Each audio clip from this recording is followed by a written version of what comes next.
Assalamualaikum warahmatullahi wabarakatuh. Halo Besti RO8 Surabaya. Ketemu lagi dengan kita ya, duo Ceriwis dalam Cerewet Podcast. Care, aware, detail, disiplin. Beri tangan dulu. Iya, cerewet, namanya cerewet. Ini iya banyak ngomong, tapi di lain itu cerewet itu punya makna tersendiri bagi RCO kita, karena ini merupakan jargon dari RCO RO8 Surabaya, yaitu Bapak Kemas Erwan Husaini. Betul kan? Yang sering digadang-gadang dan diserukan terus kepada setiap hari. Betul. Cerewet. Iya, kita perempuan sampai cerewet beneran. Gak apa-apa kalau cerewetnya dalam hal positif ya, betul. Nah, pada kesempatan hari ini, di malam hari ini, kebetulan saya ditemenin sama duo cerewet pada hari ini agak berbeda. Yang biasanya bikin panas, kali ini bikin dingin, bikin adem. Masya Allah. Ada Mbak Putri. Ya. Saya baru ini kita episode keberapa sih, Mas? Episode 8. Masa sih? Perasaan saya baru kali ini. Iya, khusus Mbak Putri episode 1. Iya. Kapan-kapan dikontrak lagi ya? Boleh. Mbak Kia, mohon maaf ya Mbak Kia. Ya, ini kita ganti dulu, kita impor dulu Kak Putri. Iya. Pantesan sebelah saya adem gitu kan, kayak ada AC-nya. Iya. Kamu bisa aja. Baik Mbak Putri, pada hari ini juga kita kedatangan 2 orang juga. Iya. Manusia tentunya. Jangan sampai rumput yang kita ajak ngomong kan. Lari saya kalau bukan manusia. Ini yang bikin adem RO8 Surabaya. Nah, amin ya robbal alamin. Kok bisa ada Mas Faris? Karena sinkron dengan pokok bahasan pada hari ini akan kita bahas tentunya. Iya. Yang kemarin kita sudah ngomong masalah produk-produk dari BSI, bahkan tema-tema dari BSI. Sekarang kita memikirkan akhirat ya. Betul sekali. Makanya saya dunia dan sekarang saatnya kita berbicara tentang akhirat. Nah, makanya jadi adem ya. Betul. Selain ada Mbak Putri, ada 2 orang tamu yang bikin adem juga. Baik Mbak Putri, kita akan membahas apa pada hari ini? Podcast sore hari ini kita membahas tentang fikih kurban dan program KKN, bukan KKN Desa Penari ya, pastinya yang lagi booming sekarang. Betul ya. Tapi KKN kali ini yaitu kado kurban negeri, betul kan? Ya, nah kebetulan pada hari ini juga kita podcast bersama Euro 6 Surabaya. Assalamualaikum. Senang sekali loh ngelihat teman-teman yang ada di depan saya di adem kan? Adem es batu ya. Berasa di surga. Aduh Kak, jangan di surga dulu. Tugas kita masih banyak. Iya, saya belum siap memperbaiki diri saya. Sama aku juga kok. Kebetulan pada hari ini kita kedatangan, ini manggilnya Ustadz, Ustazah, Kakak. Oh jangan. Boleh kakak aja ya. Oke. Masih muda dan berprestasi tentunya. Ada Kakak Zaini Syam selaku manajer Euro 6 Surabaya dan juga halo, assalamualaikum. Ada Kakak Rewina Laimatul Umar. Betul sekali. Betul ya. Harus betul. Double W-nya. Iya, karena namanya internasional sekali. Internasional susah di lidah Jawa. Gitu ya. Baik. Oke. ya. Ini langsung pertanyaan aja atau gimana nih? Ada Atau pembukaan? boleh kita Apa sih berkenalan? sebenarnya? Perkenalan dulu dong. Boleh. Boleh. Ya. Boleh. Apa sih Uro 6 nih? Kalau Uro 6 sendiri merupakan bagian dari Lasnas BSMU yang terpusat di Jakarta, dan saat ini kita merupakan bagian di RO8 Surabaya. Oh gitu. Oke. Bantuin RO8 ya untuk penggalangan dana. Betul sekali. Tapi tidak hanya itu, kita juga memiliki atap yang sama ya Pak Zen ya dengan Betul. BSI, terutama dengan pimpinan di mana direktorat dari BSI juga merupakan pembina dari Lasnas BSMU seperti itu. Betul sekali, betul. Atas kerjasamanya bersama Atas BSI. kerjasama. Atas kerjasama tentunya. Nah, tadi kan sempat disebut sedikit Lasnas BSM Umat oleh Karewina. Oke. Nah, mungkin Pak Zen sendiri bisa dijelaskan nggak Lasnas BSMU itu apa sih sebenarnya? Jadi Lasnas BSM Umat ini adalah lembaga filantropinya karena namanya BSM ya, jadi masih ikut dari Bank Syariah Mandiri. Betul. Ya, sebenarnya cuman karena Bank Syariah Mandiri sudah merger jadi 3 dengan 2 bank lainnya, sehingga masih secara legalitas masih namanya BSM. Dan ini lembaga filantropinya BSI yang alhamdulillah sejak 2022 menjadi lembaga amil zakat nasional yang di-SK-kan oleh Menteri Agama. Pada waktu itu tanggal 17 September ya 2022 kita di-SK-kan untuk menjadi lembaga amil zakat nasional yang juga mengelola dana-dana CSR-nya yang ada di BSI gitu ya, seperti itu ya. Dan Lasnas BSM Umat ini alhamdulillah sejak 2021 di setiap region ada perwakilannya. Makanya mungkin Kak Feris ini Euro baru, memang sejak mengikuti BSI itu, sejak merger jadi BSI, makanya di setiap region ada Euro seperti itu ya. Ada Euro ya, betul. Berarti dari umat untuk umat. Betul sekali, untuk kemaslahatan umat dan juga sebagai sahabat kebaikan BSI tentunya. Sahabat sosial BSI. Jadi BSI kalau ada jargonnya sahabat spiritual, sahabat finansial, dan juga sahabat sosial. Nah, kita ini bagian dari sahabat sosialnya BSI. Lengkap ya, Kak. Begitu Kak Putri dan Kak Ferry. Untuk sasarannya sendiri itu dari perorangan atau perusahaan? Itu mungkin jadi kalau sasarannya sebenarnya kan kita harapannya keberadaan BSI melalui filantropinya semakin terasa kemanfaatannya bagi umat, bisa instansi atau perorangan. Jadi kita ada 3 program yang menjadi program besar kita sebenarnya. Ada Didik Umat yang sifatnya beasiswa, ada Simpati Umat yang sifatnya penyaluran yang sifatnya pemberdayaan. Ada Desa BSI, pemberdayaan. ada namanya BUM Bank Wakaf Mikro, ada juga ada Simpati Umat dan Mitra Umat. Mitra Umat itu yang kita kemanusiaan ya. Kemanusiaan seperti juga kebencanaan ya Pak Zen ya. Jadi kalau ada bencana-bencana dan selamatan kita insya Allah ikut langsung andil untuk ikut ngurus gitu ya. Betul, seperti yang membantu ya. Membantu ya. Seperti terakhir apa Mbak Revina? Seperti yang terakhir kita turun langsung ya Pak di bencana Semeru kemarin. Kemarin kita turun langsung. Oh ya pakai jaket orange itu ya? Bukan dong. Aku yang kelihatan di TV-TV itu ya? Bukan dong. Tim SAR dong. Oke, berarti memang sangat lengkap sekali ya Lasnas BSMU ini. Dia bisa terjun ke perorangan maupun non perorangan. Ya, instansi atau yayasan, bisa. panti asuhan, dan segala macam. Baik, jadi itu kan semuanya tercakup ya dalam Lasnas BSMU. Dan kenapa sih kita harus memilih Lasnas BSMU sendiri? Oh iya, karena Lasnas BSMU sendiri merupakan lembaga yang terdepan, modern dan terpercaya. Dan amanah insya Allah. Insya Allah amanah juga loh ya. Dan tidak hanya itu Kak Feris, kita juga bisa melakukan donasi itu dimanapun dan kapanpun. Jadi Lasnas BSMU itu sangat melek sama teknologi zaman sekarang. Ini yang keren. Iya, kayak BSI ya. Betul. Tentunya betul. Teknologi. Tentunya bisa melalui BSI Mobile. BSI Mobile. Nah, keren. Gak cuma itu. Ada dalam genggaman. Betul. Bisa melalui e-wallet juga. Iya.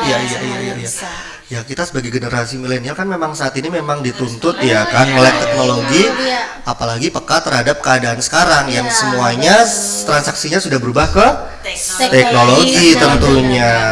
Dan kerennya lagi nih Kak Putri dan Kak Putri ya. Jadi alhamdulillah 3 bulan terakhir ini BSM Umat ini mendapatkan top CSR Award. Keren banget. Mantap nih. Tentunya karena apa ya? Karena kepercayaan masyarakat dan semua stakeholder yang alhamdulillah BSM Umat ini memberikan impactful yang luar biasa terhadap bagaimana menjadikan mustahid menjadi muzaki. Betul. Jadi bantuan-bantuannya tidak hanya charity tapi melalui pemberdayaan yang awalnya mereka menerima bantuan akhirnya menjadi muzaki. Jadi salah satunya karena seperti itu.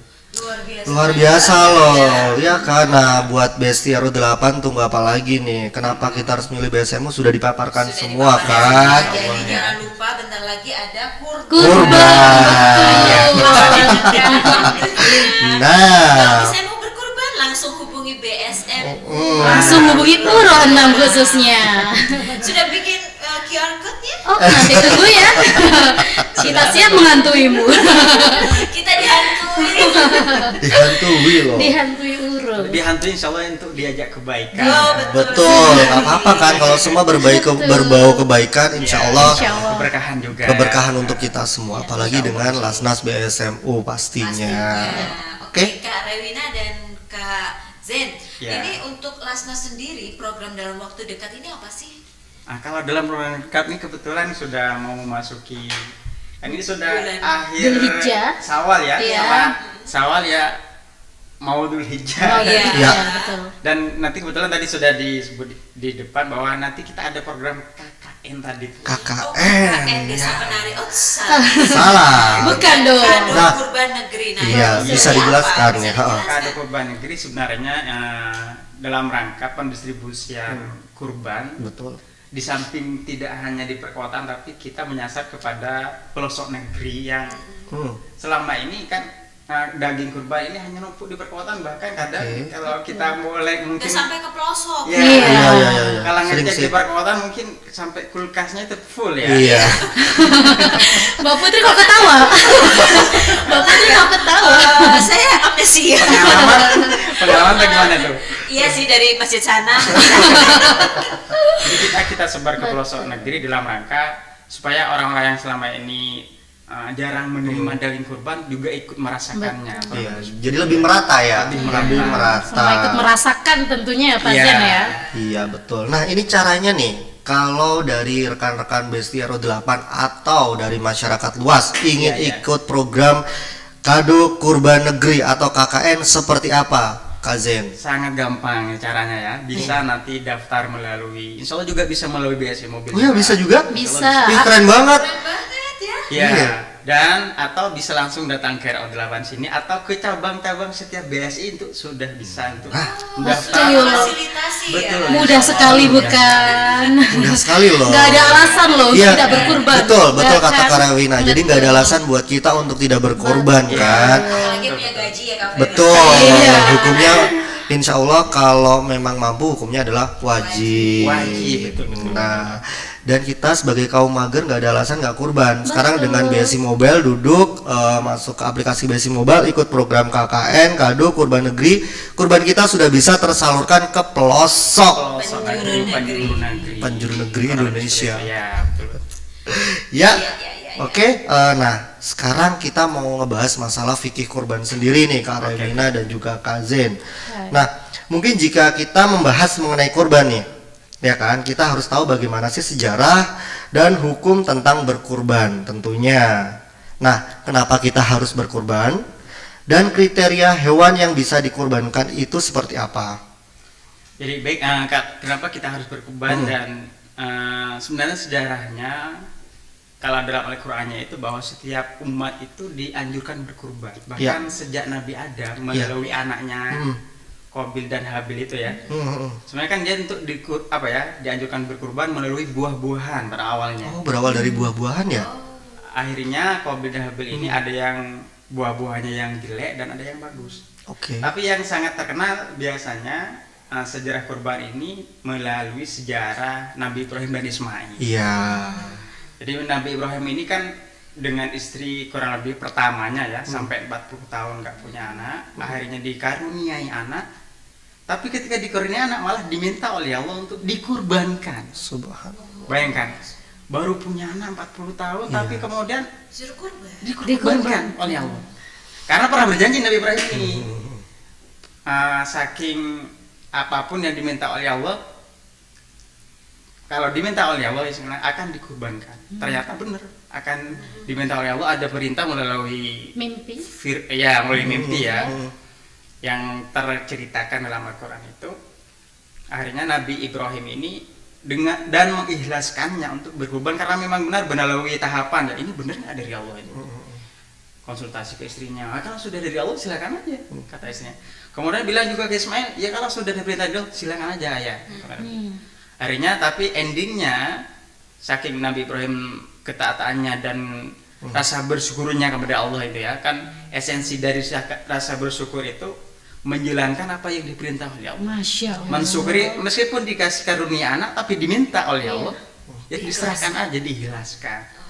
Nah, makanya akhirnya Nabi Ismail ini disembelih ya, tapi akhirnya diganti oleh Allah dengan domba. Akhirnya setelah Nabi Ibrahim dan Ismail ini kemudian melalui Nabi Muhammad kita juga dianjurkan berkurban. Bahkan kalau setiap Idul Adha Nabi Muhammad itu berkurban. Betul tadi sangat dianjurkan. Sangat dianjurkan itu kalau dalam istilah agamanya itu sunnah muakkad ya. Sunnah muakkad itu sangat dianjurkan dan tidak pernah ditinggalkan oleh Nabi Muhammad. Bahkan betul tadi kalau memang mampu, bahkan ada sebagian imam mengatakan wajib berkurban. Ya. Sebenarnya esensi berkurban itu apa? Memberikan apa yang kita cintai untuk kemanfaatan untuk orang di sekeliling kita. Kalau kita cinta harta, bagus juga dikurbankan. Dalam rangka mensyukuri.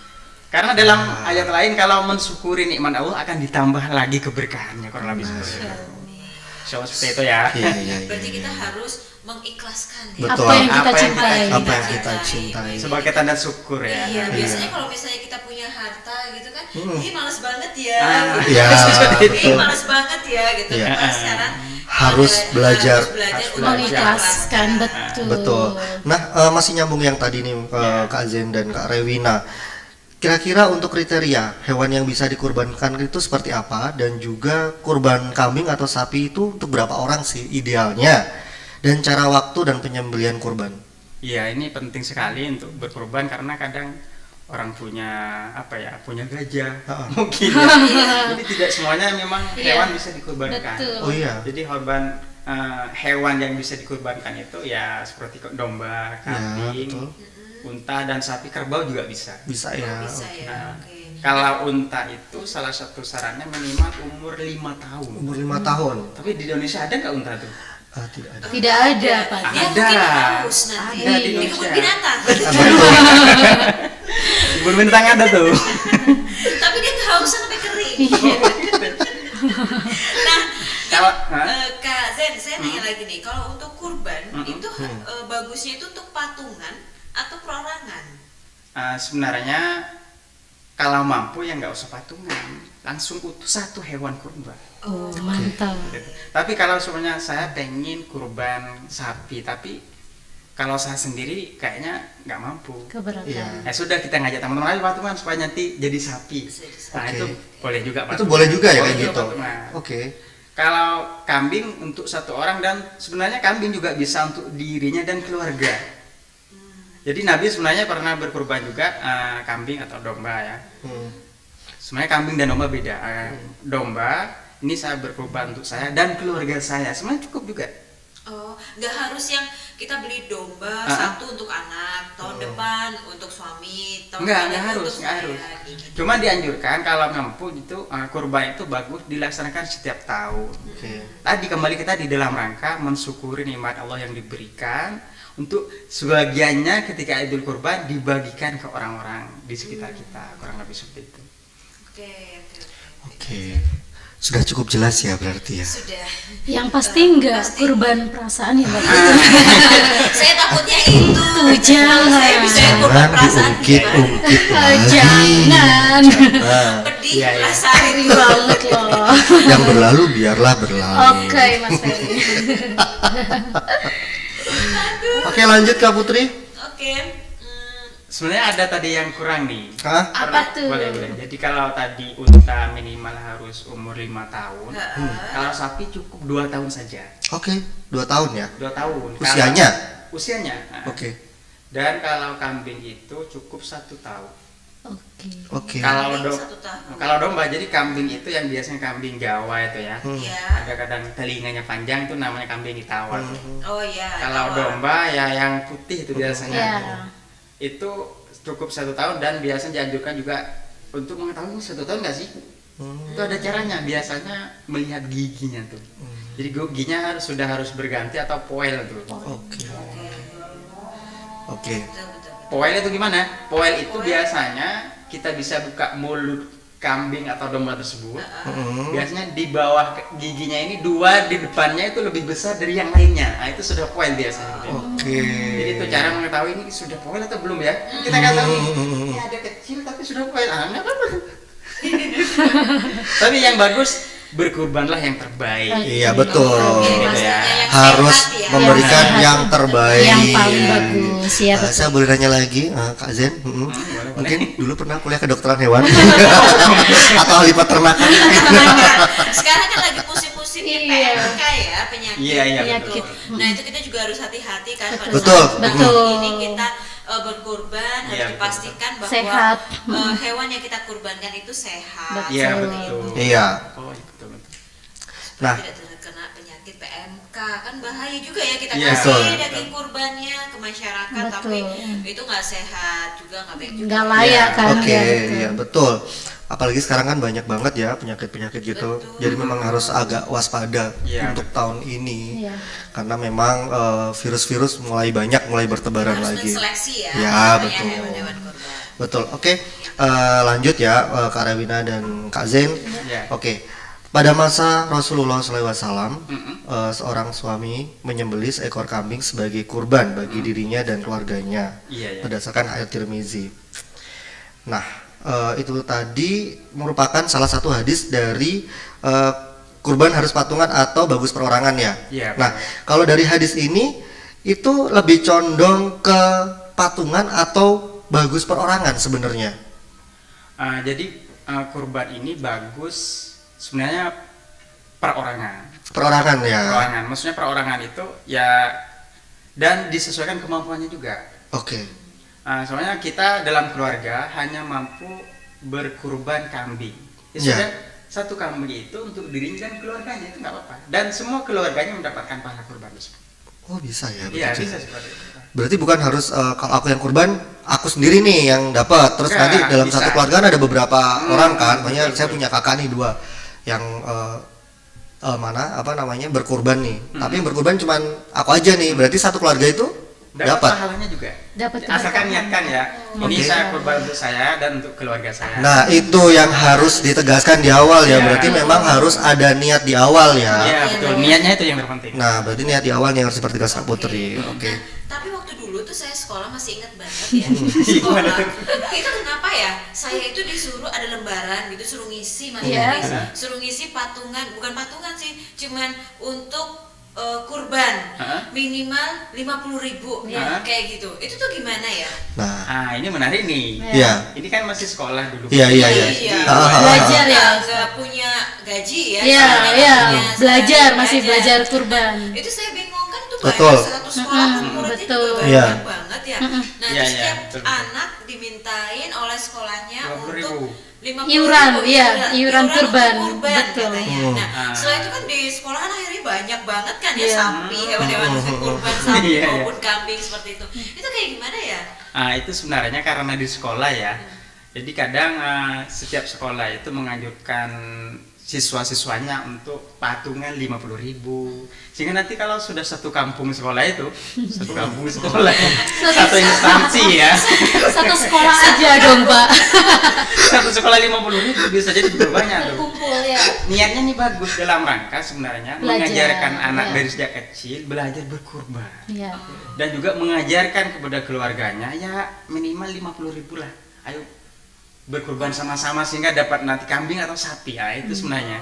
Sebenarnya tujuan di sekolah itu bagus luar biasa karena dalam rangka tidak hanya waro-waro kurban tapi juga mengajarkan anak sejak dini sudah suka dengan kambing sapi untuk dikurbankan biasanya seperti itu. Ya, tentunya belajar berbagi Ya, juga ya di iya. lingkungan sekitar. Sudah terlatih tentunya Iya. Mbak Putri ya sepertinya, Pak. Kamu Luar suka biasa. sapi atau gulai? Ini ya, Bu, menunya udah ditentukan gitu kan. Kok langsung keinget makanan. Baik, Kak Zen dan Kak Rewina, Iya, tentunya kan dari Euro 6 6 Surabaya ini kan banyak sekali nih kegiatan-kegiatan sosialnya nih. Iya. Nah, ada nggak kegiatan selain KKN ini yang untuk menyokong kegiatan kurban lagi? Mungkin ada penyembelihan di Bank Syariah Indonesia di cabang-cabang atau bagaimana kayak gitu? Oh ya, ini Ada rencana atau program? jadi ini memang bagus sekali pertanyaannya. Jadi kita di kurban ini memang dalam rangka nanti di samping insya Allah menyembelih di lingkungan kantor BSI. Iya, betul. Kita juga akan berbagi soal ke panti asuhan tadi atau juga ke sampai pelosok ya. Ya. Jadi memang cabang-cabang yang berkenan untuk menyembelih, insya Allah Ya. kita juga nanti menyediakan yang langsung diantar ke cabang tersebut. Betul. Insya Allah seperti itu ya. Asalkan memang cabangnya bersedia tadi. Ya. Oke. Ini kalau dari segi dari segi internal kita. Iya, iya. Oke. Cuman kalau dari segi yang lainnya nanti kita juga tergabung di Juleha sebenarnya. Apalagi Juleha? Juleha itu Namanya Siti Aisyah. jadi kan di antara kita nggak terbiasa nyembelih tuh. Iya, iya, iya. Juleha. Jadi ada di Jawa Timur ini namanya organisasi Juleha, Juru Sembelih Halal. Oke. Waduh, Juleha. Tukang jaga. Itu yang jaga tuh. Harus seksoy. Ini jaga. Jagal ya. Bahasanya lebih islami. Bu. Iya. Iya. Jadi sembelih itu juga ada tata caranya yang Betul. bagaimana Sesuai. harus halal, tidak harus langsung meninggal kita sembelih dan kita panggil enggak gitu juga. Jadi Ada. Oke. kita juga beberapa juga sudah koordinasi dan bermitra dengan Juleha tersebut. Kerjasama ya Pak. Ya. Jadi ini ya Mbak Rewina ya, kayak kita nggak perlu khawatir ya bahwa Betul. hewan kurban yang telah disembelih yang kita bagikan Iya. itu Insya Allah Insya aman Allah dari aman. awal, Virus. mulai dari pemilihan hewan kurban Yes. hingga penyembelihan, Oke. mungkin sampai distribusi pun Insya Allah bisa. karena ada Juleha dan juga Yuro, Yuran iya. Surabaya. Oh, Juleha. Sampai makan gulai pun nanti siap kita. Dan insya Allah gini juga Kak Faris ya Kak. Gitu ya. Ya. Jadi hewannya kita kalau tadi dibahas masalah ini aman nggak dari PMK itu? Betul. Ya. PMK itu penyakit mulut Dan dan kuku. kuku ya. Ya. Jadi alhamdulillahnya kita di Euro dan Region 8 ini sudah ada binaan sendiri. Ya. Oh, gitu. Ya. Jadi kalau yang agak lumayan jauh kita punya binaan sapi di Ya. Tenggale. Ya. Ada kalau kambing domba itu ada namanya Bang Wakaf Mikro di Kediri. Kediri, Oke. itu juga domba kita juga. Kalau di Jember itu namanya BUM Alfala. Oke. Itu di sana juga kita ada binaan yang secara pendanaan juga dari kita. Oh. Cuman yang ngerjakan para duafa nih. Ya. Nah, makanya tadi dari awal dalam rangka duafa bagaimana menjadi muzaki dengan dimodali diberdayakan seperti itu. Di samping itu kita juga banyak mitra-mitra yang mungkin dekat Surabaya Sidoarjo ini. Ya. Ada di Sidoarjo ada mitra kita juga dan insya Allah juga nasabah BSI yang sudah bersedia untuk nanti bagaimana kurban dan sembelihannya tentunya ya. Ya. Dan jadi insya Allah aman dari virus-virus yang tadi. Amin, amin. Jadi nggak perlu khawatir dong. Nggak Iya, perlu itu perlu khawatir. ini loh penting loh, karena Betul. khawatir Iya, betul. itu kan Iya. karena banyak sih memang Betul. kekhawatiran di luar sana gitu loh. Jadi kayak mau kurban kayak gitu kan nanti caranya milih gimana ya yang bener-bener aman hewan kurbannya kayak Betul, gitu betul. kan. Yaudah diserahin aja gitu Ya. ya. Kita terima beres. Betul. Nah, Dan pastinya betul. kita juga pilihkan yang terbaik ya. Yang Betul. terbaik Ya, Pak dan Zam, ya, betul. insya Allah kita juga ketika kalau pindah beda kota kan harus dicek dulu, ada di karantina dulu dan segala macam Betul. seperti itu. Hewannya dikarantina dulu. Sekarang persyaratannya seperti itu. Oh, di karantina. Kalau Bukan orangnya yang pegawai. Tidak cuma Hewannya putri aja juga loh. dikarantina, nggak pakai masker kan hewannya. sama gitu. Jangan dong. Ya, jangan digerogongin sanitizer. Itu memang karena PMK ini ya, Iya. memang kalau keluar daerah hewan itu bahkan ketat sekarang tuh. Ada di Oke. karantina dulu dan segala macam. Kalau aman ya sudah lanjut karantina. Berapa hari itu karantina 10 hari. hewan? Karantinanya kurang lebih kayaknya 3 sampai 5 hari. Oh, 3 sampai 5 3 hari sampai 5 cukup. hari. Cuman kalau untuk mempermudah kita karantinanya itu di kandang. Iya. Tinggal nanti kayak ada pengecekan dan surat keberkatan dari dinas terkait lah kurang lebih seperti itu. Berarti laporan juga ya macam Iya. kita ya. WFO buat Iya. sehat. Jadi Harus sehat iya. juga itu. Jadi Iya, syarat harus sehat dong. Iya, Harus sehat. betul. Supaya yang diberikan hewan kurban, didistribusikan hewan kurban, mereka juga aman tentunya dalam mengkonsumsi, Betul sekali. juga bisa merasakan makan daging Daging. yang layak lah istilahnya. Layak dan sehat. Udah halal. jelas deh ya. Iya, Kalau kayak gini, betul kita kalau lah. saya kayak gini saya nggak jelas deh. Iya. Untung saya ikut. Ada hikmahnya ya kita Ada impor hikmahnya. Kak Putri. Jadi tahu deh. Sore hari ini ya. Nambah ilmu saya. Iya. Jadi tahu prosesnya kan. Jadi nanti kalau anaknya Kak Putri di sekolah ya kan ada sumbangan untuk kurban. Jadi ya udah mama nyumbangnya segini, lebih banyak lagi kan. Gitu. Mama udah pernah dulu. Karena udah tahu tuh maksudnya buat Iya. apa sebetulnya. Nah, akhirnya Kak Putri mau ada yang ditanyakan lagi kira-kira kepada Sudah cukup ilmu saya. Sudah bertambah. Nanti kalau misalnya bertambah banyak bertambah lupa. Kalau bertambah banyak nanti jadi urut. Iya. Jangan dong. Baik, terima kasih untuk Kak Rewina, Kak Zee, Sama-sama. yang sudah hadir pada malam hari ini. Nggak terasa ya kita udah 45 menit ya bersama rekan-rekan Besti RO8 Surabaya yang sudah menyaksikan podcast kita di podcast yang ke-8. Sesuai regionnya ya. Iya, istimewa loh. Spesial bersama Dengan tema fikih kurban dan program KKN Kado Kurban Negeri Euro 6 Surabaya. Nah, sebelum kita akhiri, boleh saya berpantun terlebih dahulu? Boleh, silakan. Ya, oke. Raja Pantun. Jalan-jalan ke kota Makkah, Cakep. ingin sembahyang berlama-lama. Cakep. Semoga podcast ini membawa berkah, Cakep. Cakep. membawa rahmat untuk kita semua. Cakep. Baik, kami memohon maaf kepada rekan-rekan semua Besti RO8 yang sudah mendengarkan podcast kita dan menyaksikan podcast kita. Apabila ada bosan-bosan ya. apabila ada kata-kata yang kurang berkenan, kami mohon maaf Dimaafkan. ya. Maaf. Apabila ada perasaan yang dipendam, silahkan disampaikan Iya. seperti sebelum-sebelumnya. Oh gitu ya. Karena kesempurnaan hanya milik Allah. Rizky Febrian. Kesempurnaan cinta dong. Benar cinta. Nyanyi aja deh nyanyi.